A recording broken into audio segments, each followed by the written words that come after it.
కానీ పెట్టుకునేది నుదుటి పైన. విలువ ముఖ్యము కాదు, ఎక్కడ పెట్టుకుంటామో అనేదే ముఖ్యము. ఉప్పులాగా కటువుగా మాట్లాడేవాడు నిజమైన మిత్రుడు. చక్కెరలాగా మాట్లాడి మోసగించేవాడు నీచుడు. ఉప్పులో పురుగులు పడ్డ దాఖలాలే లేవు, తీపిలో పురుగులు పడని రోజే లేదు. ఏడుస్తూ ఈ లోకానికి అడుగెళ్తావు, ఏడుపుస్తూ లోకాన్ని వదిలి వెళ్ళిపోతావు. రమ్మన్న సమార్గంలోకి ఎవ్వరూ రారు, వద్దన్న చెడు మార్గాన్ని ఎంచుకుంటారు. పాలు అమ్మేవాడు ఇల్లు తిరగాలి, సారాయి అమ్మేవాడి దగ్గరికే అందరూ వెళ్తారు.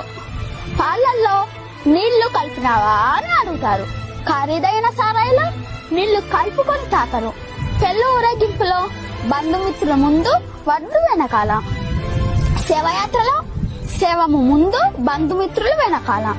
శవాన్ని ముట్టినందుకు స్నానం చేస్తారు, మూగజీవులను చంపి పూజిస్తారు. కొవ్వొత్తుని వెలిగించి చనిపోయిన వారిని గుర్తు చేసుకుంటారు. కొవ్వొత్తుని ఆర్పి జన్మదినాన్ని ఆచరిస్తారు. హే మానవ, పుట్టినప్పుడు జాతకము, మధ్యలో నాటకము, చావగానే సూతకము, అయినా గది జనుల మధ్య కౌతకము. కష్టం వస్తే భగవంతుణ్ణి కొలుస్తారు, ఆయనకు రాబోయే కష్టాన్ని ఆపడు. నిత్యం పరిస్తే కొండంత కష్టాన్ని గోడంత చేసి సులువుగా దాటి శక్తి నీకిస్తాడు.